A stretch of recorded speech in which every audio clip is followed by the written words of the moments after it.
Okay, Rabotai, we are on live. Bezrat Hashem, today we're going to speak about Chana and her 7 sons. You guys heard about Chana and her 7 sons? First time. I'm Yeah. actually Googling it on chat. You could Google whatever you like. So it says, before we do begin, it's going to be a little bit powerful today. I mean, yeah, every day is almost powerful. But today is going to hit a little bit more home. And I understand that a lot of people are not holding there, which is fine with me. Everybody has to grow, But, I want you guys to be a little bit more open-minded today. And I'm going to give you a small parable. Whenever we hear any form of rebuke, whether it be from a parent, from a rabbi, from an employee, employer, from a child, doesn't matter. A lot of times people become defensive. Yes, we can agree on this? Correct. So I want to share with you a small parable, and hopefully that will understand. Hopefully that's going to help us be able to dive into today's class, because today's class with Chana and her 7 sons is just going to show us how far we have, deviated from serving God. And I don't want people to think, God forbid, I'm picking on anybody. I'm not picking on anyone. I'm just learning with you. And I just want you guys to be a little bit more open-minded, and I'll explain to you what I mean. There was once a guy, he was walking in a desert, like in a forest. As he's walking, one day he's walking, 2 days he's walking, and he falls into a very deep pit. Now he starts screaming, somebody help me, somebody help me. First 5 minutes, nobody came through. The next hour, nobody came through. Now the sun is starting to set. Now he's really scared. What's going to be with his life? So he starts screaming from the top of his lungs, somebody save me, somebody help me, somebody. Rabotai, a day passed, nobody came his way. Nobody. He had a few, snacks with him, drinks with him. He went hiking. So he was eating here and there, drinking here and there. When the sunrise came about the next morning, he started screaming again, somebody help him. Maybe somebody's going to hear him. Rabotai, to no avail. Second day in a row, nobody showed up. The third day, the same story. Nobody showed up. He almost had no more energy. He said, I'm going to try one more time. If somebody's going to hear me, they're going to hear me. If nobody's going to hear me, they're not going to hear me. And that's where he's going to die, over there. He basically already had his burial plot ready for him. But what return? It's free. You don't got to pay $30,000, yeah? So he gave this one last scream with the energy that he had left. He said, help me! One guy from a distance, like, could that be a person screaming? Again, he hears somebody, help me! So he doesn't believe. He says, it can't be that somebody's, in this field. I mean, you'll never find nobody over here. So, he walks over to where he hears the noise. He sees that there's a very deep pit, very, very big white pit. He looks down, he can barely see the guy. He says, yes, how are you? He's like, oh, thank God somebody is there, thank God. He's like, listen, pull me up, please. He says, what do you mean pull you up? How am I supposed to pull you up? I don't have any rope to pull you up. I myself been hiking over here already for the past week. I don't have anything on me to be able to pull you up. He says, by the time I'm going to leave here, go back to the city to bring somebody, you're going to die. So he's like, what am I supposed to do? He's like, I don't know. What are you supposed to do? At the same time, there's another person passing by, and he says, listen, we got to get this guy out of there. He's going to die. He said, okay, but how do you want us to take him out? It's impossible. We can't go down there. We don't have a rope. Listen to this ritual, what they did. So the second guy came out with a good idea. He said, look, there's a lot of dirt around us. There's a lot of pebbles around us. There's a lot of wood around us. We're going to start throwing it at you. Again, we can't see where you are in the pit. So if the dirt is going to hit you, shake it off, let it fall on the floor, and you're going to step on it.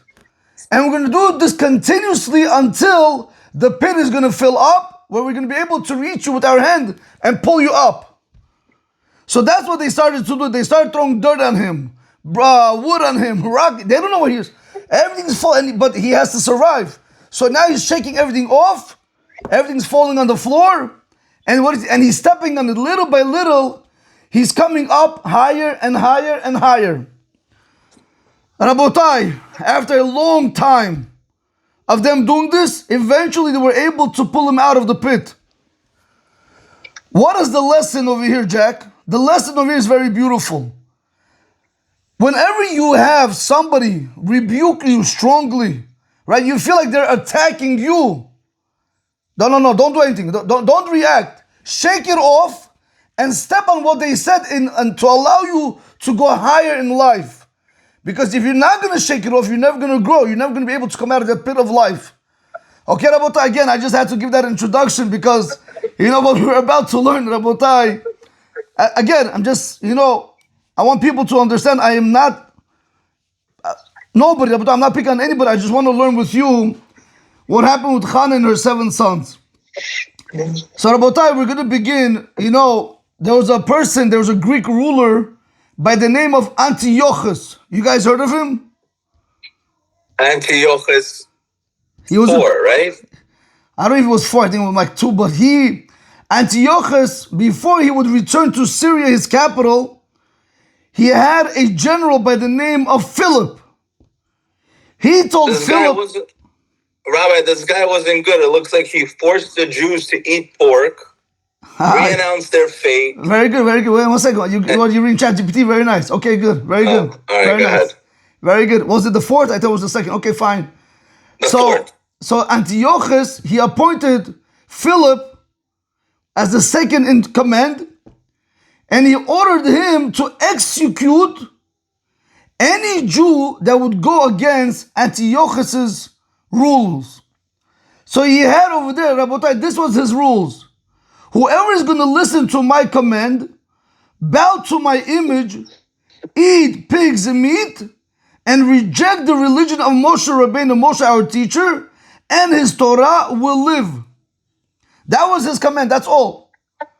Whoever refuses shall be killed without pity. Jigari, are you listening to this? So what did Philip try to do? Philip said, I have a good idea. You know, whenever you're in a fight, you don't go after the small people, correct? You pick a guy that's the main guy, you break his face one time, everybody else runs away. That's how it works. You don't gotta fight with 20 guys, right? So Philip said, let me try to go ahead and find one Jew that is very big, that I'm going to show him that if he's going to be able to bow down, I'm going to be able to, and everybody's going to do it. But if he's not, I'm going to kill him, then everybody's going to be afraid. So who do you think they went after, Rabotai? They went after Elazar the Kohen. They went after Rabotai Elazar the Kohen. They arrested him. This rabbi, he was a very respected sage. And they ordered him and they said to him like this, that he has to bow before the king's image and eat from the pig that had been sacrificed in Antiochus' honor. But Elazar HaKohen, he clung to his convictions and chose a martyr's death instead. Rabotai, it says he went through a very brutal death. They don't just kill. They make you suffer before you die. I want to ask you guys, before I go to Hannah and her 7 sons, I want to ask you guys a question. This great sage, correct? Tell me, would it have been easier for him to go ahead and eat the not kosher food or bow down to the image of Antiochus? Big deal. No, my life comes first. You're not obligated to die for not eating not kosher food. Yeah, for the bowing down for the avodah zarah, for idols, you have to die, correct? But what about eating the not kosher pig? Rabotai, Elazar Kohen, he sacrificed himself to be able to eat kosher, to be able to keep Torah and mitzvot, and not to bow down to Antiochus, this Greek ruler. I want to ask you guys a question. How many of us, you guys can tell me, are forced to do this every single day? Who forces us to eat not kosher? Who forces us not to go in the ways of Torah? Who? The Yitzhara. Which Yitzhara? Okay, Yitzhara. Okay, fine. Okay. That's. But Jack, I'm asking you a serious question, Jack. This is a very serious matter. Nobody, again, your Yitzhara, you could. There is no force. Okay. Rabbi, there's no force. It's people's choice. Okay. So people are choosing not to eat kosher. People are choosing to do this. So I'm asking you a question. If our ancestors, if our sages were willing to give up their lives not to eat kosher, to follow in the ways of Torah, not to bow down to other gods, how is it possible that we are so fine with it? And like you said, we have that choice. That's because, Rabbi, when you're walking down the street or you're driving, you see 15 different restaurants here, 30 different other fast food places. Your mind wanders, the colors, the signs. You want to try this. You want to see what this one has to offer. And it's all a mind. 1 second, Jack. Jack, can I tell you something, Jack? Do you know the people that perished in the Holocaust, the people that were not observant at all, the people that didn't keep Shabbat, ate not kosher, do you know when they were put, when their back was against the wall, when they placed a gun into their head, saying eat not kosher, do you know they died? They couldn't do it. Do you know that they weren't able to do it? What you're telling me right now is some mind games. It's not necessarily true. And I'm going to tell you what the Gemara teaches us. I understand you. I'm just telling you realistically. Yeah. You see commercials of McDonald's. You see commercials of Burger King. You see Rolex all over the billboards. And if they engrave it into your mind that the number one watch is going to be Rolex, they engrave it in your mind that the number one burger is going to be a Whopper or a Big Mac. Correct. That's what's marketing. Correct. I went for marketing. Correct. They're able to influence you, but you still have that choice to make the right decisions. Now, Jack, I'm going to let you in on a little insight. It says, go ahead. No, go ahead. It says, Oily Yotzri, Oily Yitzri, woe to me because of my creator, or woe to me because of my evil inclination. Listen to what I'm about to tell you. You and I are never free. Either we're doing what God said, or either I'm doing what the evil inclination said. Either I'm a slave to God, or either I am a slave to the evil inclination. So whenever I go ahead and I serve God, like you just said, the evil inclination tells me, oh, why do you need this? Yeah. So now I say, wow, woe to me because of my evil inclination. Now he's going to bother me. Because the more you grow in the service of God, he grows as stronger and if not stronger than you. But if you start serving the evil inclination, now you got to think, woe to me because of my creator. What am I going to answer him? So every single day you're having that battle. It's your choice to make the right decision. And what I'm trying to bring down over here from Elazar the Kohen, we have to understand our choices are very poor decisions. Can you imagine, Yaakov, you're working all your life to make $1 million, to make $10 million. One day you're going to leave this world and you're going to inherit this money to your children, Bezrat Hashem. They're going to say, Papa gave us this money, they're going to rip it, they're going to burn it, they're going to throw it into the ocean. But you killed yourself for it. If Rabbi, yeah, go ahead. If you mention my name, 100 million, 200 million. That's already Jugadic's bowl game. That's what you got. No, but also, Richard, are you with me, Richard? I mean, is it making sense? I'm with you, but I've lost you for the last 11 out of 13 minutes. So go ahead. I'm trying not to talk. Where did you lose me, Richard? Richard, no, what I'm saying is Jack is talking about billboards, temptation, fast food, watches, materialistic things. And then we don't mention something. I'm the only one who mentions this, but I know you men on this machine never see any bikinis that of course, take your mind off the straight and narrow path. But I see them all the time in my mind. So the moral of the story, what the rabbi is trying to explain, Richard, is that, you have the good and the bad. And the more that you're going into the God's direction, the bad wants to get you. And then you want to kind of, pity the bad, or you want to kind of, reward the bad. But then, you have this God. So he's saying at the end of the day, you are in charge of your own decisions. You have to make Let's slow it down. if we're having a mature conversation with the rabbi, but I'm talking about each individual has to have a moral compass, a moral envelope, and live right. And the more you're into God's will, other than your own will, you're going to live right.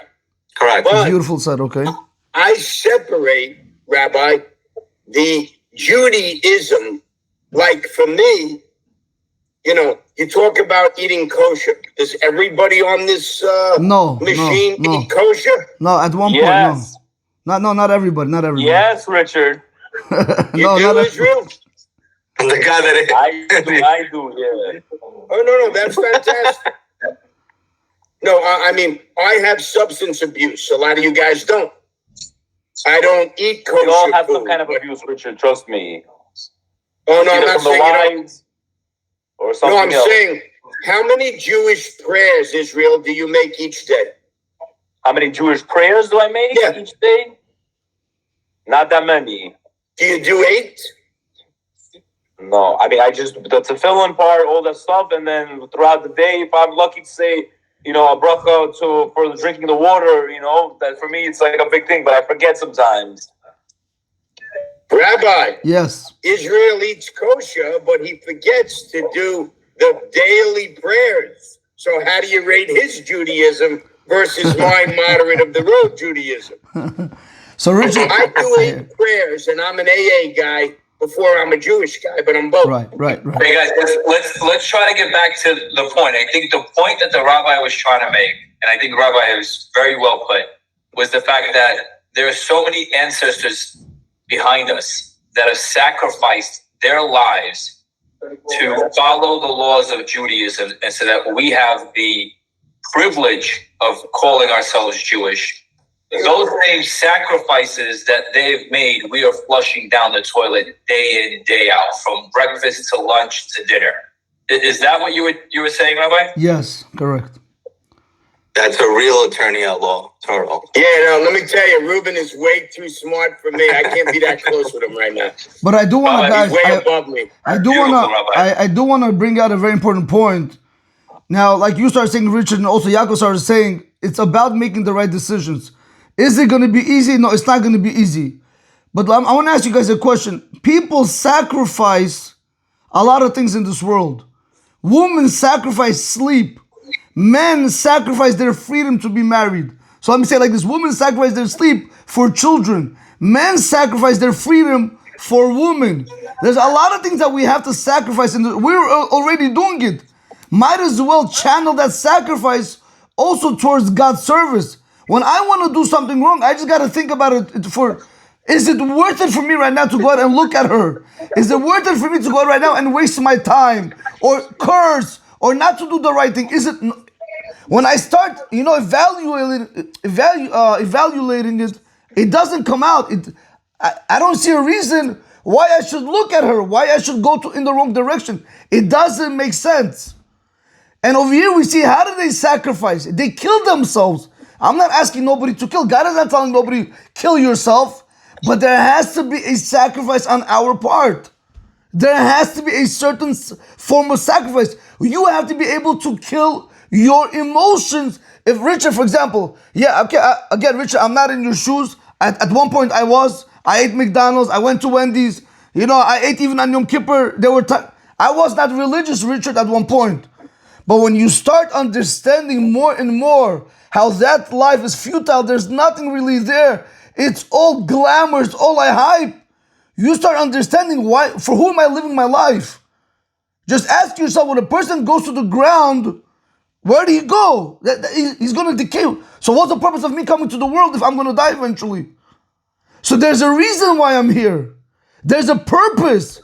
So even though I want to go ahead right now, Richard, and eat something not kosher, for example, or even unhealthy food, in my mind, he's going to start clicking or ticking right now and saying, is it really worth it? It's not. You understand, Richard? I have to be able to sacrifice that pleasure in order to be able to serve Hashem in a different way. Richard, do you know that, my wife knows this, but I'll tell you like this. I can't have a heavy breakfast. I don't eat throughout the day. My wife knows that. I cannot have a heavy breakfast. If I have a heavy breakfast, I won't be able to learn well. I have a snack, but I eat all the way towards the evening.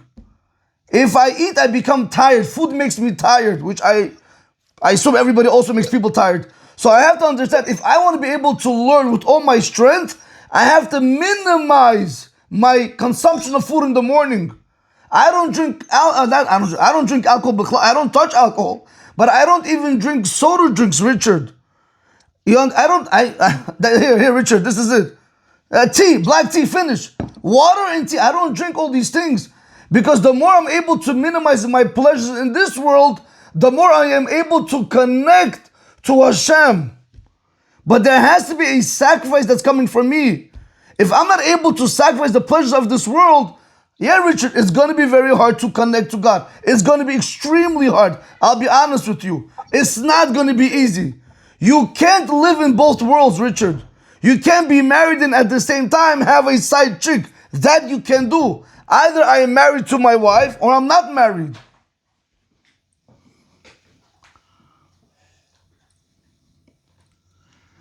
That's you have to be speechless, Rabbi, and that's hard to do, Rabbi.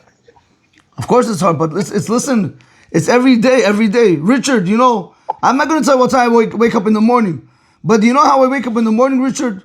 I have two beds, whatever. When the wife is menstruating, you're not allowed to sleep with her, so I have two beds, right? So in the morning when I wake up, and I'm allowed to be with my wife, when I wake up in the morning, it's a boxing match. I go on my other bed, and I tell myself 10 seconds, but then I tell myself, is it really? I know these 10 seconds are going to cost me the next hour of learning.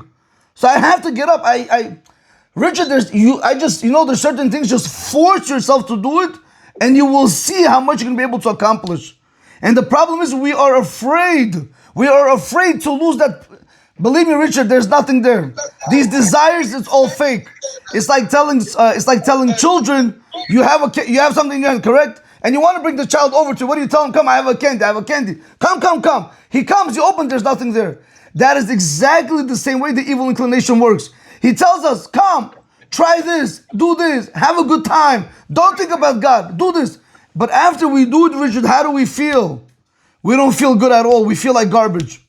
Richard. And this is, I'm telling you, Richard, if any one of us makes the right decisions, you and I know it's a different feeling. You feel different. You feel good about your day. There was a guy, Richard, there was a guy, he was on, how you say Samim? He was on drugs. I don't want to say drugs. He was a drug addict, basically. He didn't know how to break himself off from it. He just couldn't do it. It was hard. Now, can I give him advice? I cannot give him advice because I don't know what it feels like. I can't educate something to somebody something that I don't know what it feels like. But I did tell him what the Torah says. So I asked him if he learns Torah. He told me no.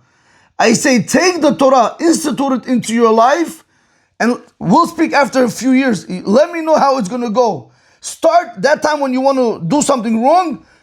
Start learning Torah at that moment. Start bringing God into your life. Tell me how the day is going to go about, Richard. That's what I told him. Richard, do you know how much well off he is today? He was supposed to get divorced and his kids didn't want to recognize him because he was a bum. He didn't want to go to work. He was a couch potato. All the drugs, they didn't know what to do with him already. When he brought God into his life, everything changed for him. Everything. Thank God he's working. His wife is back with him. His children love him. They appreciate him. He was able. Now, Rich, I'll tell you something. He had something that he didn't even know. He had this great addiction, but he didn't know where to channel it. So I didn't say anything. I said just channel it towards Torah. Go start learning Torah. Bring God into your life. That addiction that he had towards drugs, he channeled it to Torah. Now he can't be without it. All you got to do is just make a U-turn. When you're driving in the car, you make a wrong turn, make a U-turn. You and I have the capability of becoming great. The question is, do we want to? And if the answer is yes, it's going to come with great sacrifice. It's going to come with great sacrifice. It is impossible to become great in this world in anything you want to do without sacrifice. Whether you have to lose sleep, pleasure, desire, food, whatever it's going to be, You have to start sacrificing. If you don't sacrifice, you're not going to be able to get anywhere.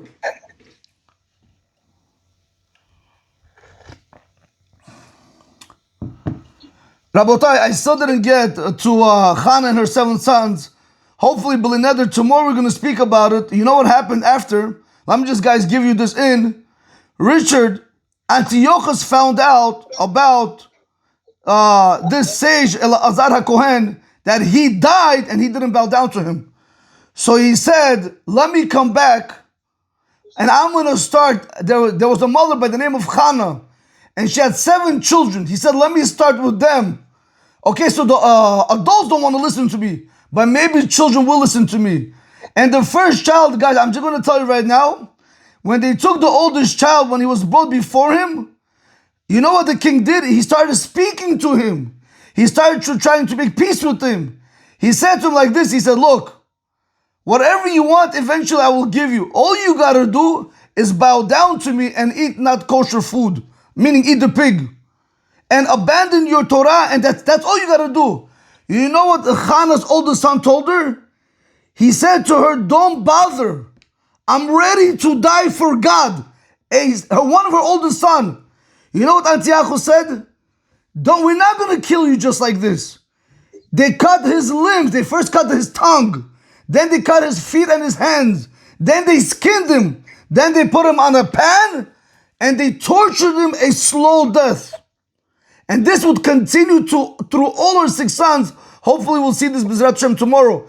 But the point, the moral of the story is, Richard, you have to understand that when your priorities are straight, when your convictions are strong, nothing can move you, Richard. Nothing's going to move you. It doesn't matter what. You want to give me money, you want to give me girls, you want to give me that kosher food. It doesn't matter. The only thing that I see is me and God. That's all I see. I don't see anybody else.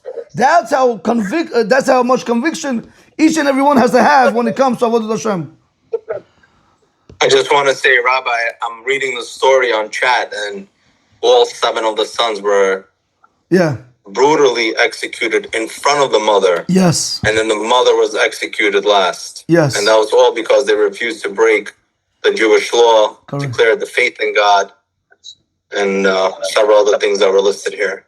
But if you read the whole story, how each one, when they try to convince each one, and not one, even the 2-year-old baby didn't want to give in. You have to read the stories and see how they actually died. It's not only about dying. They weren't scared to die because they understood that who created us? God. If God created me, God can do anything He wants with me. I have no questions. I can't ask questions on God. If He wants to take me back, let Him take me back. And that's how they went, and that's how they got killed. I say that this is a very interesting story, and I say the next couple of days we should take the lead of the story and, bits and pieces of it. B'ezrat Hashem. And then kind of wrap up the entire week with the story. B'ezrat Hashem. B'ezrat Hashem. If you guys have any questions, I'll take it. Rabbi, can I ask? Yes. Go ahead, Rafal. Hello. Rabbi. Yeah, I'm listening. If the fact that they died or whatever because they didn't want to go against Hashem, right? But the way they were tortured, would this be considered a test for them? 100%. 100%. So it was a test for them, and for that they got tortured. Correct. Do you know why? They killed every single brother in front of the other brother so he can see the pain. Because maybe that's going to sway them. Maybe that's going to persuade them in actually eating the non-kosher food. In actually, disobeying Hashem's Torah and throwing away God's Torah. But with all that, they were not scared. Each one said, I'm ready to die like my brother. You're not scaring me. Rafael, I just want to show you guys something. We have to live in this world like her 7 children lived. If it says in the Torah to do X, Y, and Z, I'm doing X, Y, and Z. Is it going to be easy? Absolutely not.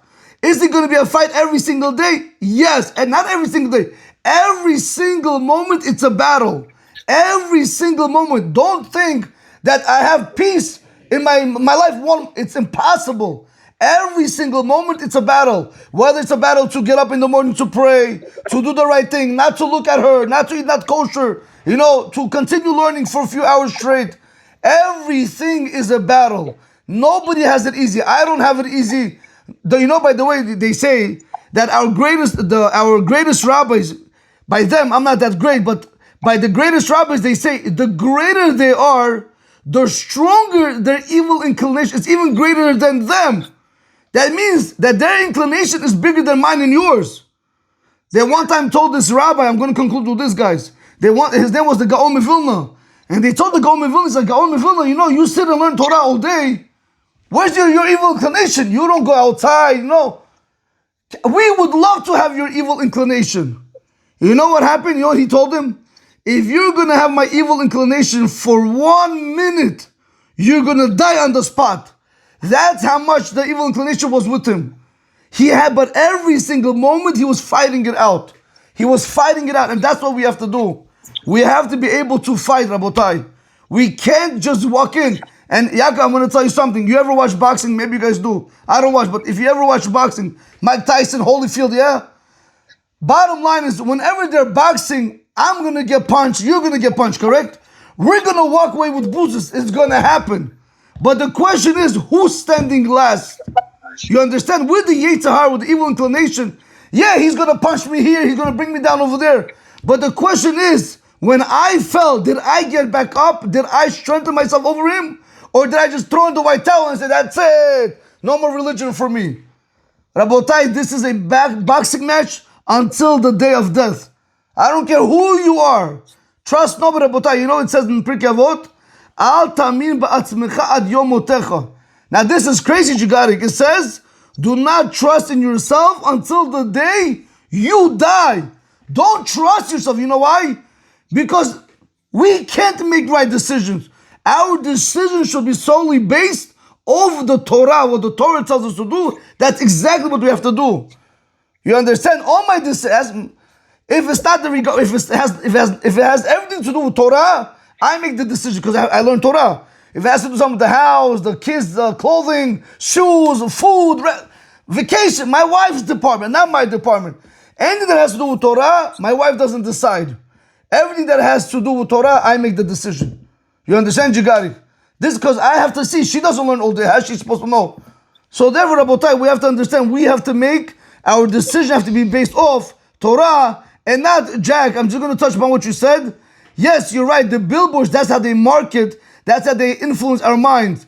But you have to go ahead and overpower that. You have to learn much more Torah. You have to learn much more ethical studies.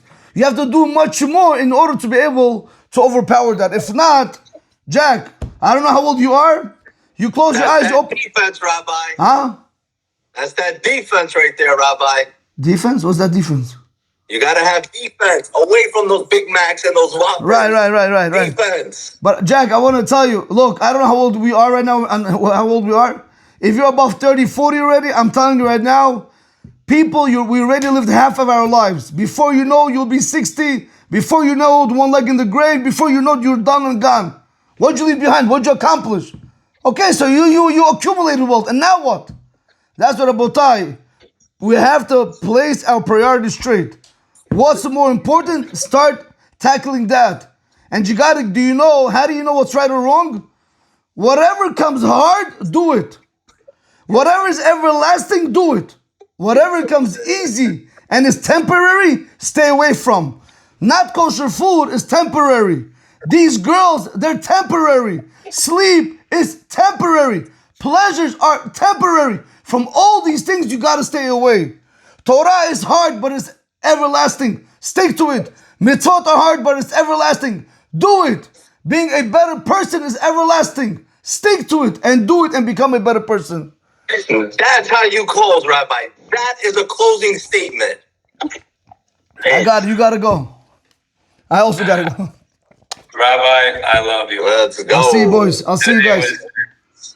Thank you, Rabbi. Cheers, No problem. guys. Everyone you, have a Rabbi. great day. No problem. Speak to you, boys. Bye. Bye.